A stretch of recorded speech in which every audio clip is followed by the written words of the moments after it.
Good morning, guys. Welcome to the podcast. And I've got a very special guest for you today, Pramoda. He is a Silicon Valley executive entrepreneur coming from Meta and Oracle, and he has done amazing things. He's become a coach, he's written books, and he's helping people overcome challenges, resiliencies, and he's really going to talk about his experience and how people can apply this in his life. And really happy to have him on the show. So, Pramoda, welcome.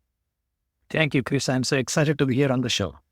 Yeah. So, briefly discuss your journey from the Bay Area, Meta Oracle, to what you're doing now. And I'm really excited to dive into the fireside. Yes, computer science engineer by profession. I did a master's in computer science. My first job was Oracle back in India. I was in India for about 13 years as an engineer and then as a manager. I moved to the Bay Area in 2003 and I was at Oracle for a really long time, about 20 years, from an engineer all the way to a director of engineering at Oracle. I left Oracle. I went to Meta for a short while as a data engineering leader. After that, in the last 18 months, I am on my own running a business called ChangeScript Coaching, where I focus on leadership development, communication for engineers and managers. I recently published a book called Beyond Your Limits, which talks about setting goals to achieve meaning and happiness in life.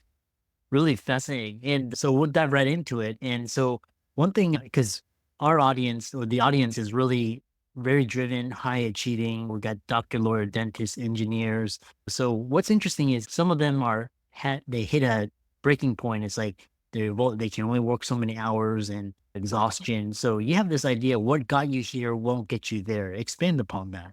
This is specifically true for all backgrounds, but specifically where I started this is from a book called What Got You Here, What Get You There by my mentor and idol, Dr. Marshall Goldsmith. The idea is we all are at a level in our life and career because of what we have done in the past. So we are here because we did something and we achieved a certain milestone. To go there higher in life or career in music, we have to think differently and act differently. That is the core message of what got you here won't get you there. To go there, you need to change your thinking and behavior. That is the message. Yeah, it's quite interesting because I look at my journey, just overall, like my career journey, and it's like the skills I learned in high school, I had to develop new skills in college, new skills in med school, and residency was a different beast. And just being an entrepreneur. The other question I have for you is you talk about connect the dots forward through intentional goals. What is the significance of that meaning? If you look at all of our lives, Chris, we can look at our past and say, in the last 10 years, I've done these things. You can then derive meaning through connecting the dots. You can say, I did these things in the last 10 years. I've come to this level. I achieved these things. That is connecting the dots backward. But you can also connect the dots forward. What I mean to say is you can say in the next 10 years, I want to achieve these 5 goals or these 10 goals. They can be health goals, fitness goals, family goals, relationship, business goals, financial goals, and so on. You can set them ahead of time and say in the next 10 years, I want to focus on this. And then you can connect the dots forward every day intentionally. You're going toward your future. It's really fascinating because I talk to a lot of engineers and a lot of them, they talk about reverse engineering success and they talk about like where they want to be and then they connect the dots backwards. And it's so interesting how you talk about connecting the dots forwards. I once in my previous life, I trained with Olympic athletes and they were talking about like the Olympic committee, they would have these athletes go and learn about goal setting, like in specific workshops, and describe how goal setting has transformed your life and how others can adopt this approach. Yeah. If you personally ask me, goal setting has given hope, happiness, and meaning in my life. My exposure to goal setting was in a unique way. I lost my father and grandfather within 2 years in the year 2002 and 2003, in those 2 years. I was not happy. I was feeling meaningless in my life. I encountered a person named John Goddard, who is an American adventurer, and is at his age 14, he listed about 127 goals. You can read about him on the internet.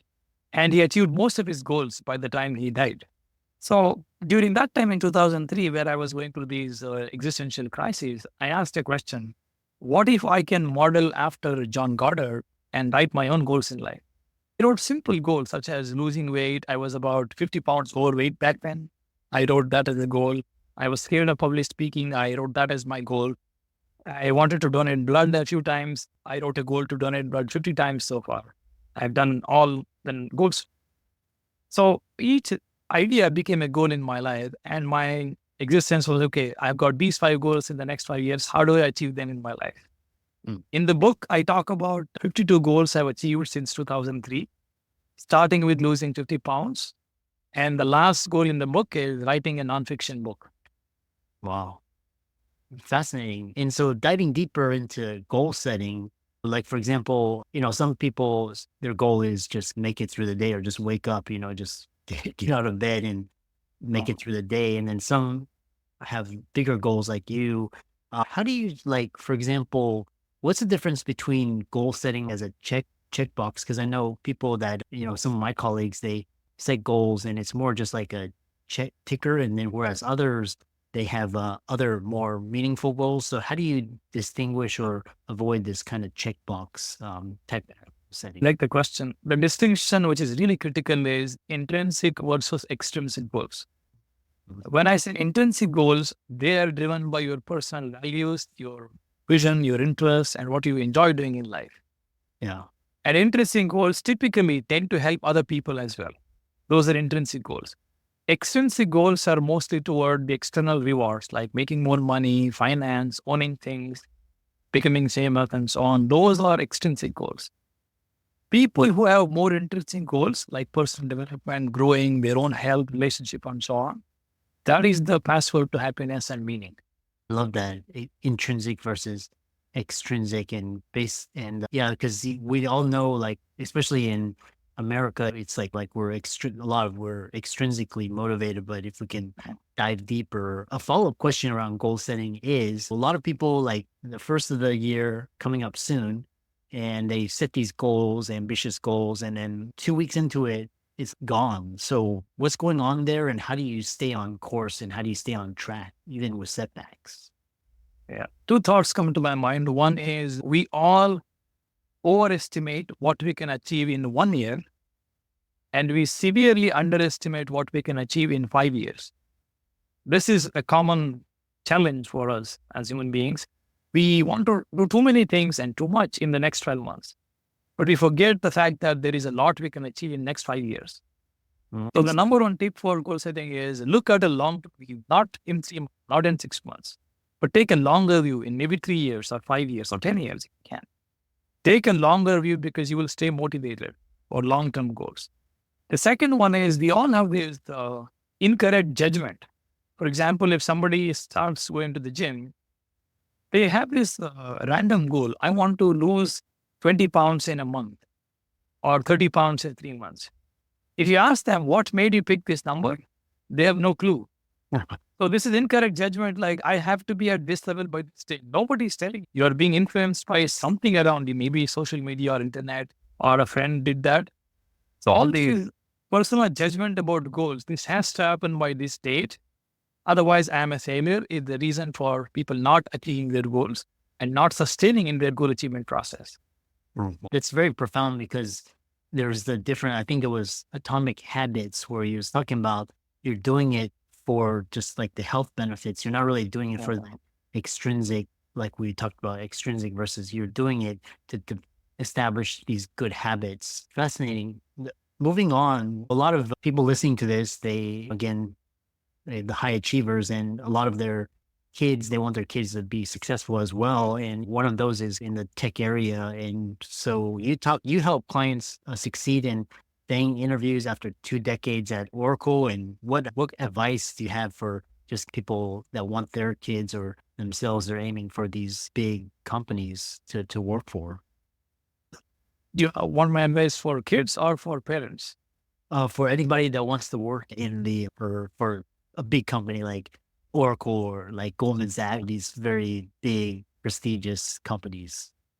Number one is relevant experience is important. Your experience, if you have some in that background, or if you're a fresher out of college and finding a job, then the advice is different. But my general advice is you need to have love for what you're doing. Let's say you're joining design group or data science group or data engineering or software engineering or product management group. You need to be not only passionate, but really skilled in that area. You need to enjoy doing. Otherwise, you will not enjoy these big jobs because they have a lot of different expectations. The work schedule is a little different. You can sustain only if you are not only passion, but interest and skill in that area. So to sum up again, my advice is find out what you really love about that particular role. If you love it and you really do well, I don't think it's a challenge to get jobs in big tech. You can get.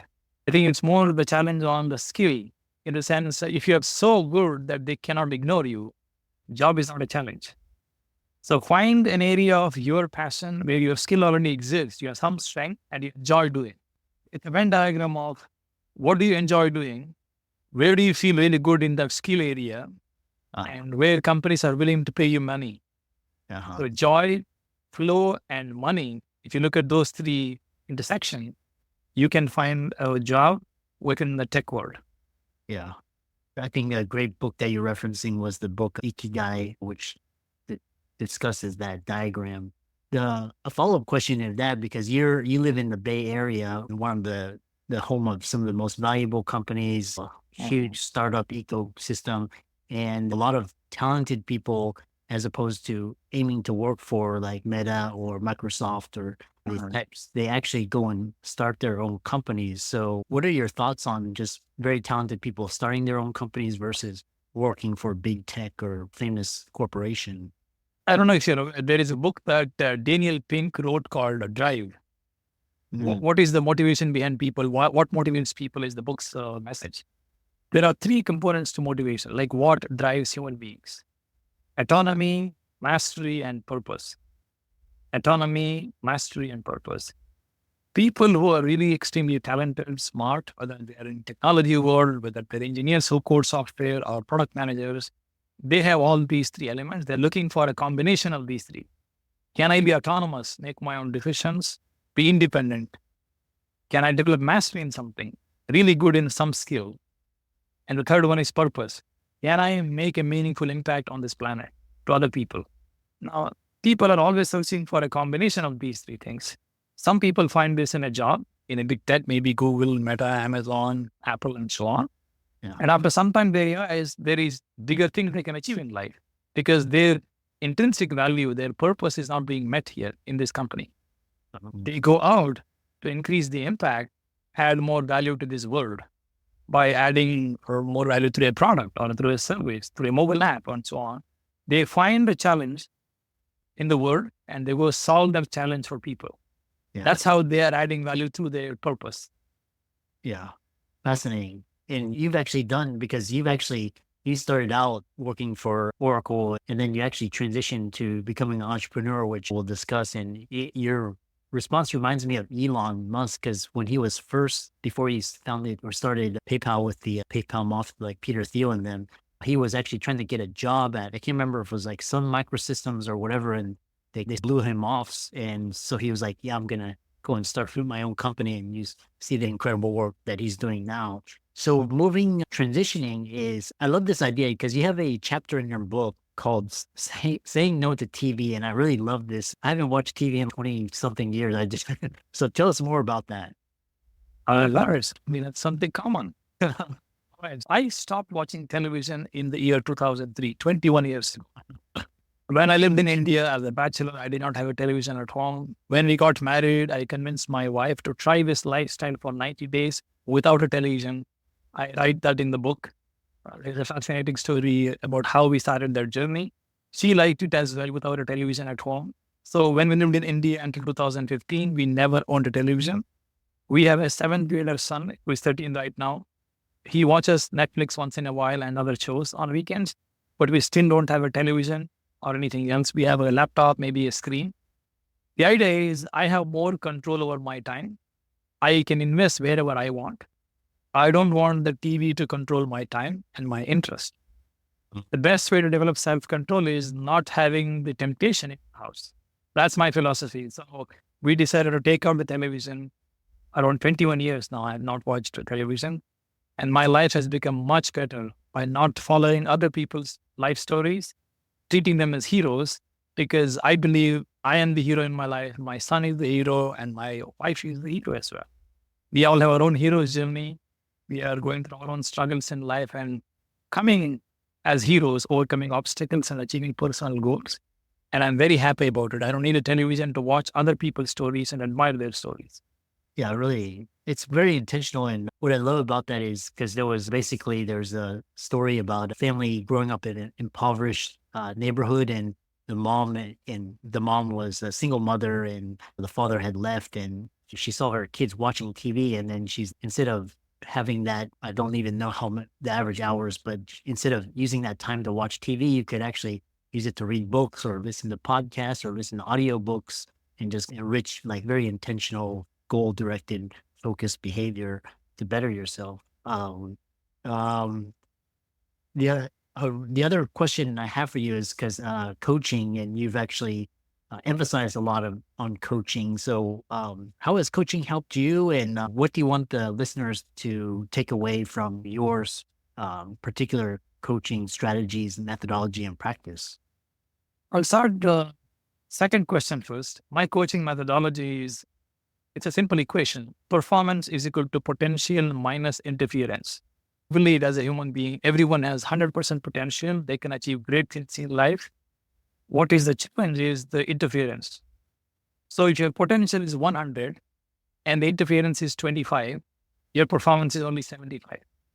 My job as a coach is to work with people to figure out what is interfering them in their performance in life and leadership at work, and decrease that interference as a coach. That is my philosophy as a coach. I truly believe that human beings have amazing potential. And my job is to see what is interfering them and reduce that. Going to the first question, how coaching has helped me. I was an engineer. I was struggling to communicate at some point in my career. In public speaking was a big challenge for me. I worked with coaches to improve that, improve my own speaking skills and becoming a leader. Yeah. So the transition from an engineer to a manager and then to director of an organization, their journey was almost impossible without a coach's help. Then the second journey from being an employee in an organization to an entrepreneur, running his own business, creating online courses and digital courses, publishing a book, which is doing really well on Amazon these days. It was number 6 2 weeks ago in terms of book sales. I have no marketing done. It's all self-published book and word of mouth marketing. This transition from employee to entrepreneur is also because of people who coached me. Dr. Eric Maisel is my coach, who is a creativity coach in the US. I also work with another coach called Scott Allen, who is in Japan, who helped me set up the book marketing. He helped me promote the book. The book was written already. His help was to promote the book, market the book, build a business around the book, including a 7-week course based on the book. So in my life, whether it is from an engineer to an engineering leader, from an employee to an entrepreneur, all these massive jumps in my life has happened because of coach's help. Uh-huh. Yeah. And again, your story reminds me of, because I had a colleague in college. He went on to found the big Silicon Valley tech company, Coinbase, and he actually, he was struck because he was introverted and engineer, but then when he became CEO, he needed that extra executive coaching to help him to lead the organization. So even Michael Jordan or Tiger Woods, all these, they're the best, and they still have coaches. So this comes up in many discussions, Chris. People ask me, why do I need a coach? All these smart people in technology world, whether they are individual contributors or managers or leaders in the organization. My answer always is, all great athletes have coaches. You are no different. You are a corporate athlete. You are an athlete in the world of corporate. You need a coach as well. Everybody needs a coach. That is why wherever I go into any podcast, I talk about my own coach, because it is not shameful to hire a coach.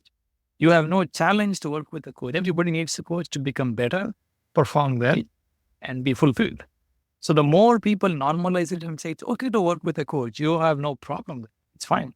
Yeah. That's the mentality I want people to have, that you are an athlete in the arena of life, and you need a coach as well to exceed your own performance in life. How can people find out more about you and check out your book and reach out to you and learn from you? The best way is you can follow me on LinkedIn. If you use social media, I create 5 pieces of content every week, something useful on leadership, communication, goal setting, and life. You can follow me on LinkedIn. Secondly, you can find my book on Amazon. It is available in all formats, digital, print, and audiobook. You can also find my audiobook on Spotify. That's available too. The third one is you can go to my website, changesmith.me. Changesmith is a single word. .me is the domain extension. Go to changesmith.me to learn more about what I do, my digital courses, and other things I have on my website. I really enjoyed this conversation. And for the audience, be sure to check out Pramoda's resources and give his socials a like and follow. And thanks again for a very inspirational podcast. Thank you, Chris. I really enjoyed the conversation. I hope it was valuable to your audience.